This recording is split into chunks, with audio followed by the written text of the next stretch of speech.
Yo, what's good, YouTube? I'm back with another video, and it's been a long time since I've uploaded, and um, I got some things I gotta get off my chest, and I don't want to keep this video too long because it's been already a while just making this video, and it's late. I'm trying to get some sleep, so uh, I made a little script, and hopefully it can help me get through this process, so I don't spend too much time rambling like I usually do in my videos.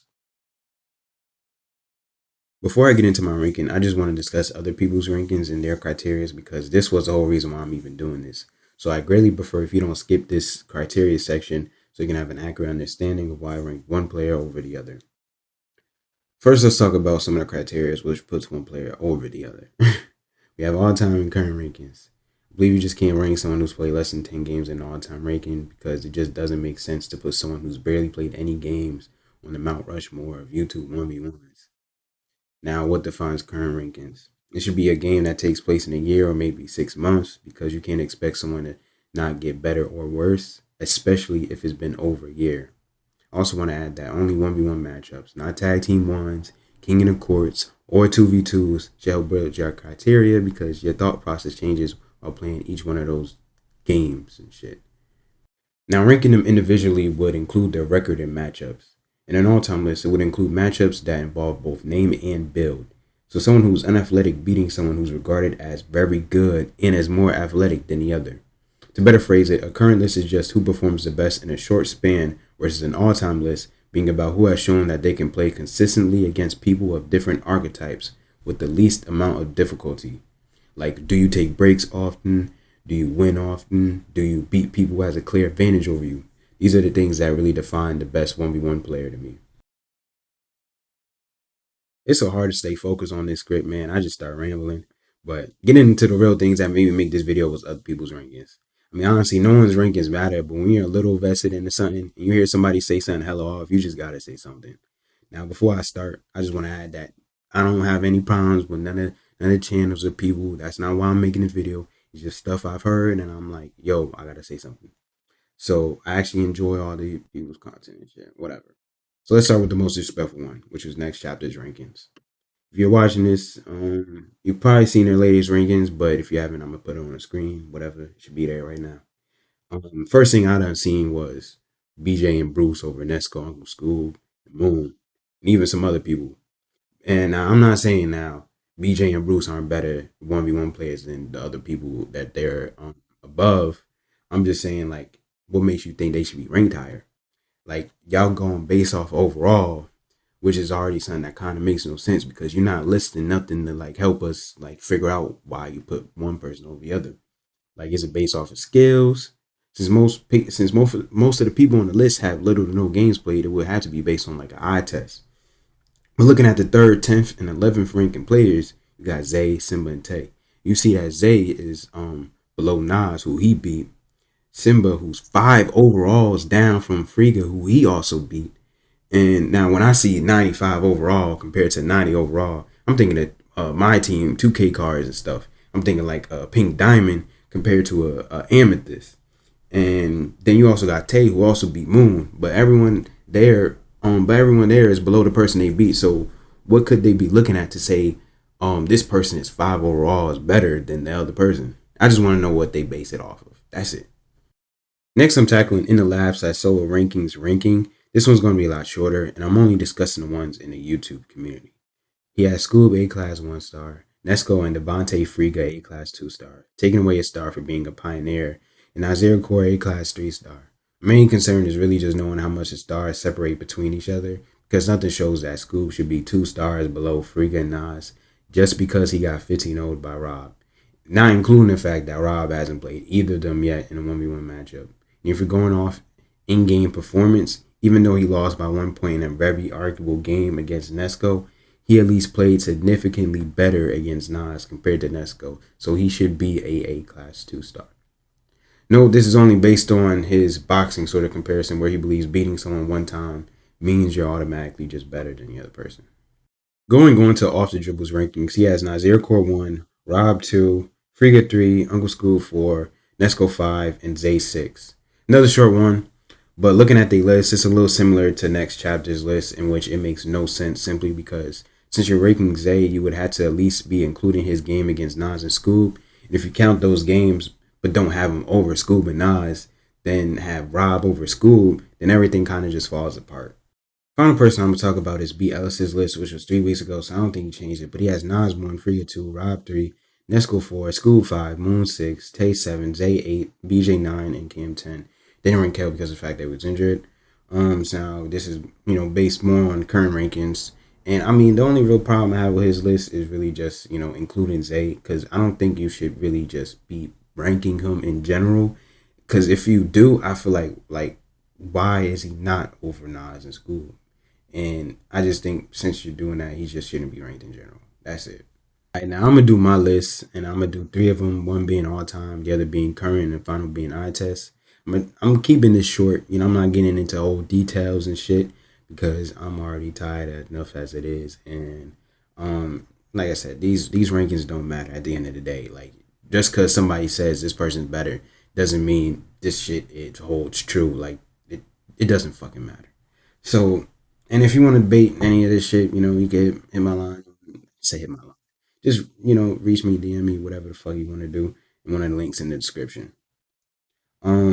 Also, my list is mostly just the people that everyone in the community is familiar with, not some random person who probably has like 30 games but hasn't gotten any recognition yet because I just simply don't know. To also add, I don't believe games played amount for a lot. Same as why I don't believe beating one person means you're the better 1v1 player, because the end all be all simply being because of one saying I like using, which is that even Curry misses sometimes. This basically means that if the greatest 3-point shooter could go on and shooting something, you could go on shooting something too. It also goes for the opposite, being when someone who isn't a good shooter starts making shots too. Final thing I just want to add is that is just talking about the refing, which honestly makes these lists really hard, just based on the fact that not every ref in the community is as good as the other, and sometimes there's only one refing or none at all. And I understand that both people got to play against the same ref, but it really gets hard when you see some blatant stuff not get called and stuff. Now, for the current list, and for the current list in the past year, I'm counting the December games since we're in December, so that's still a year. And so at number 5, I'm gonna start with Devontae Freega because he has what I believe is 2 losses of the year, but not as many games played to push him above the number 4th pick, Uncle Scoop, who's above Freega simply because of the amount of games played, but could definitely be interchangeable.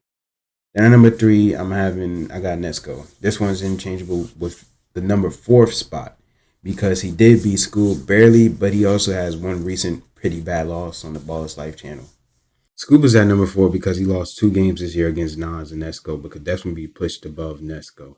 Now for number 2, we have Rob Cologne because he hasn't lost in the past year and has beat Scoob and D-Bones while playing people in China. Coming in at number 1, we have Nazir Kaur, who only has 1 loss this year to Zay, but has played a lot of games this year while also winning over Scoob and Nesco. In a list that only counts the last 6 months, the only change will be moving Rob to number 5 since he loses the game against Scoob. In the current list, Zay would be unranked simply because he just doesn't have enough games played. My all-time list is different because it's more eye test. It's a more eye test based analysis, but it's no way the determining factor. So to start off at number 5, I have Nesco due to him just not having as many games as the rest of the people on this list, and his recent loss tells me that I just can't rank him higher yet. Watching him, you can really tell he has an answer for everything, even when playing someone that might be a bit taller than him. Strength-wise, he seems to have a pretty good speed advantage against pretty much everyone. Combined with his ball handling ability, makes him pretty hard to guard. Then when you add in the fact that he could shoot the ball at a good rate, he starts showing why he's deserving of the number 5th spot. Listing his weaknesses would just be his shorter height. And then at number 4 is where things get a little tricky. Each player from here has a lot of games played and has played against all kinds of matchups, so I want to say that all of these people are interchangeable. Now at number 4, I'm going with Moon, someone who's probably in the top 3 of 1v1 games played. Due to his thinner frame, he seems to struggle against bigger frame players. This alone keeps him from pushing higher than the 4th spot, but he earns his 4th spot not only because of his games played, but his wins over Freega, Scoob, and Fombi. shows that he's able to make good adjustments against his opponents even after losing to them. To quickly list his strengths, it would be his athleticism, defense, tenacity, IQ, and 3-point shot making ability, while his one weakness being his smaller frame. Coming in at number 3, I got Devontae Freega, probably the guy with the most amount of 1v1s recorded and played on YouTube, but with the most losses and a glaring weakness, I just couldn't put him above the third spot. For Freega being, in my opinion, the best shooter in the space, he sometimes forgets about his advantages over his opponent, which gives them a chance in beating him. He also has a notable problem shifting his legs against a shifty opponent like Moon, which is why he inevitably lost against him in the second game. Not to say his defense is horrible, but it's exploitable. All in all, I rate him as a slightly above average defender, so it's not like I'm saying he's horrible. Quickly listing his strengths would be his 3-point and his shot creation. Weaknesses would include his lateral defense. Next up at number 2 is Uncle Scoob. Once again, someone in the top 3 of games played on YouTube, probably 2 or 1. A similar case to Moon, but with less obvious weaknesses, puts him over Moon and Freega. His win over Ty Glover is probably his most significant one that puts him over because of Ty Glover's own accomplishments and utilizing his frame to beat the likes of Moon and Nas. His performances against literally everyone else except for the game against Rob shows that he has the potential to beat anyone. Even while watching the second Albert Short game against Rob to 5, he showed that the first game really wasn't his best at all. But like Moon, he still struggles against bigger opponents, more so in the strength department than height, but it's proven to be less of a problem for him than Moon, in my opinion. His strengths include his 3-point ability and IQ, while weaknesses being his game readiness or to be more specific coming into the game locked in. At number 1, I have Nazir Kaur. His frame, only having 3 losses and winning against 3 people Scoob has lost to, has given him the edge in my list over him. While like Scoob and Nesco, Nas doesn't really have a matchup problem, even when going against people who might have a significant advantage. His ability to find and exploit his advantage is why he deserves the number 1 spot. His notable weaknesses would be just like Freega, his lateral quickness, but less so. Even saying that, I believe his defense is one of the best in the community. Strengths include IQ, shot creation, and of course his build. You got someone that needs to be in the all-time list, you let me know, really. For the final ranking segment, we're going to go based purely on an eye test. This is the one for the people who want to rank Zay on their list. This one is really only how you perform inside of a 1v1, not if you necessarily win or lose your games, and is more opinionated. Just because person A is ranked higher than person B doesn't mean person A beats person B.